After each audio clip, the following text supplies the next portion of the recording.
Assalamualaikum warahmatullahi wabarakatuh. Perkenalkan, nama saya Eliza Suherti, NIM 19231004. Di sini saya akan mereview kembali dari artikel ke-6, tugas dari mata kuliah Seminar Akuntansi Keuangan dengan tema Kekuasaan dan Internasional Pengaturan Standar Akuntansi, Bukti dari Pelaporan Segmen dan Proyek Aset Tidak Berwujud. Ada 5 pokok pembahasan yang akan kita bahas. Yang pertama, pembahasan teori yang terkait dengan tema. Masalah dan hasil ini terkait dengan preferensi aktor eksternal seperti yang diungkapkan dalam surat komentar. Setiap proyek telah menghasilkan 2 set surat komentar dari aktor eksternal yang berbeda.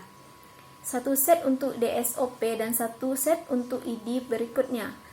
Keempat set surat komentar untuk setiap proyek diperiksa.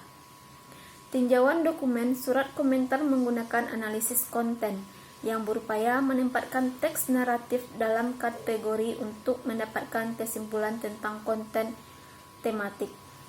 Seperti yang dikemukakan oleh Kasarjian tahun 1977, analisis isi tidak lebih baik dari kategorinya, dan bahwa skema seperti itu harus mencerminkan tujuan penelitian. Pokok pembahasan yang kedua yaitu kasus yang dibahas sesuai dengan tema. Badan Pengaturan Standar Akuntansi seperti IASC mengikuti proses di mana umpan balik diminta dari kelompok kepentingan sebelum standar difinalisasi. Oleh karena itu, kelompok yang berbeda dapat memastikan bahwa kepentingan mereka dipertimbangkan oleh IASC. Jika mereka dapat mempengaruhi atau menjalankan kekuasaan dalam proses tersebut, berdasarkan studi terutama dari literatur ilmu politik adalah mungkin untuk mengidentifikasi dan memahami bagaimana dan kapan kekuasaan telah dilaksanakan melalui penyelidikan empiris. Ada studi tentang proses penetapan standar akuntansi nasional dengan maksud untuk menjelaskan mengapa standar berubah. Pembahasan yang ketiga yaitu objek penelitian. Departemen Keuangan Akuntansi Universitas Nasional Singapura, EVA Business School Inggris. Yang keempat, teknik analisa data. Di dalam artikel ini penulis menggunakan teknik analisa data kualitatif, yaitu makalah ini diambil dari disertasi PhD penulis pertama di Ricard EVA School of Business. Penulis pertama mengakui semua saran dan komentar dari supervisor dan pengujinya. Makalah ini telah direvisi secara substansial karena komentar peserta pada pertemuan pertengahan tahun 2001 bagian akuntansi Asosiasi Akuntansi Internasional.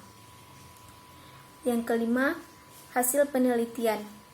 Studi ini memberikan data empiris yang signifikan dan analisis tentang proses penetapan standar internasional seperti yang dilakukan oleh pelopor Dewan Standar Akuntansi Internasional. Ini mengungkapkan pengaruh dari 4 kelompok pemangku kepentingan umum, yaitu pengguna, pembuat, akuntan, dan regulator, untuk memastikan mengapa standar akuntansi internasional berubah seperti itu. Proyek pengaturan standar pada pelaporan segmen dan aset tidak berwujud dipelajari secara rinci. Temuan hasil menunjukkan bahwa proses tersebut paling baik dicirikan sebagai sistem kekuatan campuran di mana tidak ada pihak yang diberi potensi kekuatan absolut untuk mendikte IAS. Meskipun demikian, sementara kelompok pengguna adalah penerima manfaat dari IAS. Sekian review artikel dari saya. Saya sudah dengan Assalamualaikum warahmatullahi wabarakatuh.